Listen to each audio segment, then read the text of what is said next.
Hello everyone, good morning. সবাই আশা করছি খুব ভালো আছেন। এখন বাজে সকাল 9:30 আর একটুখানি রেডি হয়ে নিয়েছি, মানে বাড়িতে যে পোশাকটা পরে থাকি সেটাকে শুধু বদলে নিয়েছি। এখন যাচ্ছি হচ্ছে আমাদের নতুন ফ্ল্যাটে। ওখানে আজকে দরজা লাগানোর কাজকর্ম চলছে, তো ওর বাবা বললো এসো একবার দেখে যাও সব কিছু ঠিকঠাক আছে কিনা। সেই জন্যই চলে আসলাম। আর বাড়ি থেকে তো মাত্র ওই 30-40 সেকেন্ড কি 1 মিনিট লাগে বড় জোর আসতে, 1 মিনিট মতো লাগে। তো চলে এসেছি, এসেই দেখছি হ্যাঁ কাজকর্ম চলছে।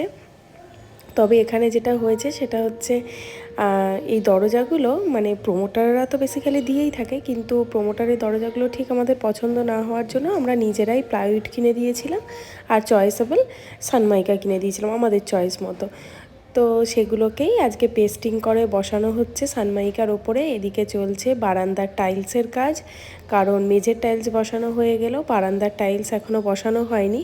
তো এটাও প্রোমোটার দেয়নি, এটাও আমাদের নিজেদেরকেই কিনে নিতে হয়েছে। তারপরে এগুলোকে আজকে লাগানোর কাজ চলছে। এখানে একটা কাণ্ড হয়েছে জানেন, একদিন যেদিন আমরা টাইলস পছন্দ করতে গেছিলাম দোকানে, দোকানটা খুব ভালো লেগেছিল সেই জন্য, আর এত সাজানো গোছানো, খুব সুন্দর করে ভিডিও করেছিলাম। কিন্তু করলে হবে কি, সেটা ওর বাবার ফোনে, সেটা আর আপলোড করা হয়নি। তবে ইচ্ছা আছে পরে একদিন ওর বাবার ফোন থেকে ভিডিওগুলো নিয়ে আপনাদের সাথে শেয়ার করব। এত সুন্দর সুন্দর কালেকশান, খুব ভালো লেগেছিল। তো যাই হোক, বাড়ি চলে এসেছি। আমি আর কতক্ষণই বা দাঁড়িয়ে থাকবো, সংসারী মানুষ হলে যা হয়, সংসারের তো হাজার একটা কাজ অপেক্ষা করে বসে রয়েছে। তো বাড়ি এসে ভাতটা করে নিয়েছি, এখন করছি হচ্ছে ইলিশ সর্ষে দিয়ে আর কি, সর্ষে ইলিশ। তো সেই জন্য একটু সাদা সর্ষে কালো সর্ষে মিক্সিং জারে নিয়ে নিয়েছি, একটু জল দিয়ে ভিজিয়ে রেখে পরিমাণ মতো কাঁচা লঙ্কা দিয়ে পেস্ট করে নেব। আজকে করছি সর্ষে ইলিশ আর তার সাথে একটু পটল আলুর তরকারি। আজকের এই শর্টকাট মেনু, আর কিচ্ছু করার নেই। তবে ইলিশটা দেখে আজকে মন ভরে গেছে, এত ভালো ইলিশটা ওর বাবা আজকে বাজার থেকে নিয়ে এসেছে, যেমন টাটকা টাটকাও দেখতে, তার সাথে মানে টেস্টও মনে হচ্ছে খুব ভালো হবে। যারা ইলিশ চেনেন তারা তো জানেনই, আর যারা চেনেন না তাদের জন্য আমার স্বল্প বিদ্যাতে যেটা আমি বুঝি সেটা আমি বলছি। যেই ইলিশ মাছের গায়ে এরকম দেখুন কাটার পরে এরকম রিং রিং মানে চাকা চাকা দাগটা থাকবে না, সেই ইলিশ মাছটা আমি দেখেছি খেতে ভালো হয়। আর গোটা অবস্থায় কি করে বুঝবেন, এক তো কানকোটা একটু উল্টে দেখে নেবেন যে খুব বেশি পুরনো কিনা মাছটা, নতুন মানে কাঁচা মাছ তো দেখলেই চেনা যায়। তার সাথে গোটা অবস্থায় দেখবেন পিঠের কাছে হালকা একটা লালচে একটা রেখার মতো থাকে, সেই মাছগুলো না খেতে খুব ভালো হয়। আর সত্যিই রান্না করার পর খেয়ে দেখলাম দুর্দান্ত খেতে হয়েছিল ইলিশটা, মানে ইলিশ মাছের তরকারিটাও যেমন খেতে ভালো হয়েছে, তেমন মাছটার অরিজিনালি খুব ভালো টেস্ট ছিল। মাছের টেস্ট ভালো না থাকলে আপনি যত ভালোই রান্না করেন না কেন, ভালো সেটা হবে না।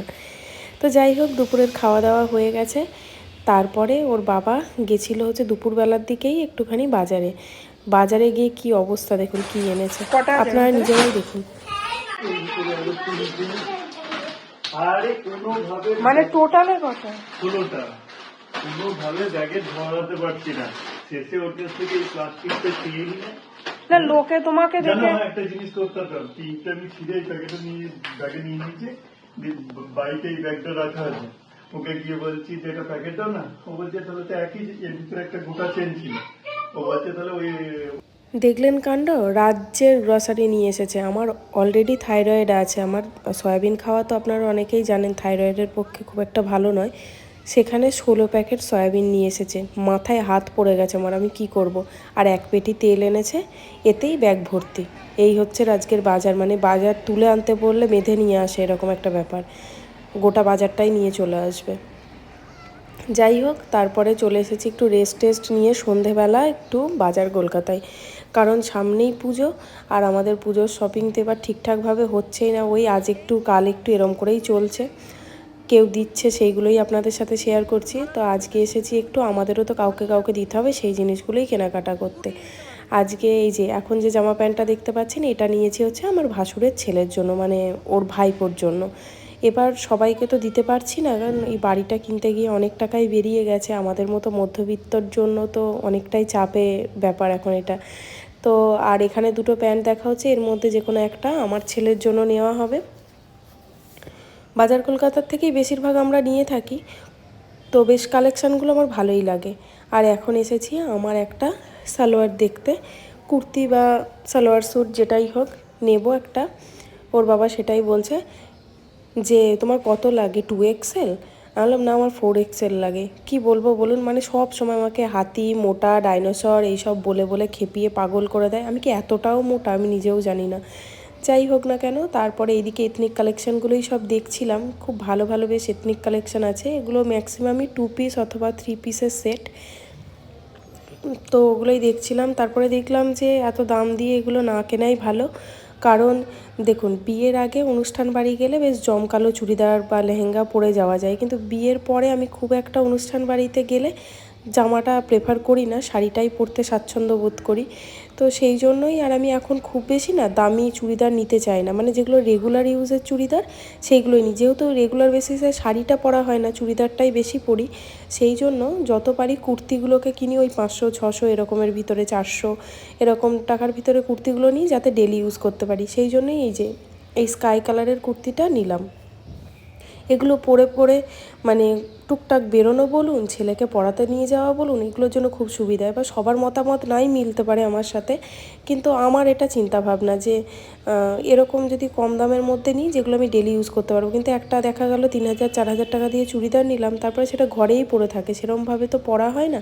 সেই জন্য ওইভাবে আমি ইনভেস্ট এখন আর করি না জামা কাপড়ের পিছনে। এখন বেশিরভাগ অনুষ্ঠান বাড়িতে গেলে তো ভালো শাড়িই পরে যাই, কারণ শাড়ি সবসময় যেহেতু পরা হয় না, অকেশনেও যদি শাড়ি না পরি শাড়িগুলো তো নষ্টই হবে পরে থেকে থেকে, সেই জন্যেই আর কি।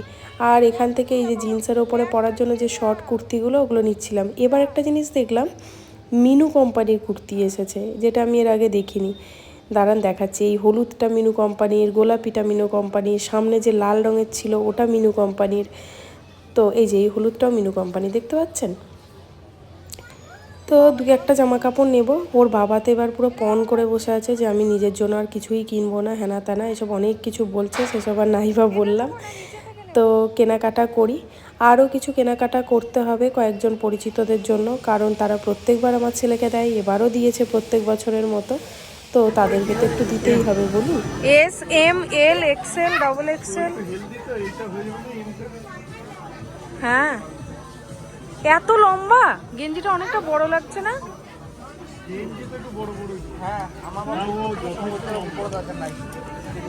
দেখো না, এটার সাথে তাহলে ডিপ কালারের কোনো প্যান্ট নেবে, ভালো লাগবে দেখতে।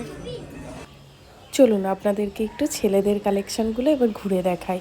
ছেলেদেরও হিউজ কালেকশান আছে, বড়দের, তারপরে একটু বয়স্ক যারা তাদের, আর বাচ্চাদের কালেকশানটা পুরো আলাদা, বাচ্চা ছেলে এবং মেয়েদের কালেকশানটা। এখানে বয়স্কদের জন্য যেমন বিভিন্ন রকমের টি শার্ট আছে, মানে পোলো টি শার্টগুলো, তেমন ইয়াং ছেলে মেয়েদের জন্যও আছে। এদিকে শার্ট আছে, আর দামগুলো তো সব দেখতেই পাচ্ছেন, খুবই রিজনেবল। কিন্তু কোয়ালিটি এটুকু বলতে পারি আমাদের মতো মধ্যবিত্তদের জন্য ভীষণ ভালো। আর সেলাইয়ের কোয়ালিটি নিয়ে তো কোনো কথাই হবে না। বিশেষ করে ছেলেদের যে টি শার্টগুলো হয়, মানে বাচ্চাদের বড়দের বলছি, এত ভালো। আমার ছেলের জন্মের পর থেকে আমি সব এগুলো ইউজ করি। তো চলুন, অনেক কালেকশানই দেখালাম, আজকের ভিডিওটা এখানেই শেষ করছি, বেশি আর দেরি করব না। ভিডিওটা ভালো লাগলে একটা লাইক কমেন্ট করে যাবেন, আর চ্যানেলে যদি নতুন বন্ধু হয়ে থাকেন তাহলে অবশ্যই চ্যানেলটিকে সাবস্ক্রাইব করে দেবেন। আজকের মতো এই পর্যন্তই, দেখা হবে খুব তাড়াতাড়ি।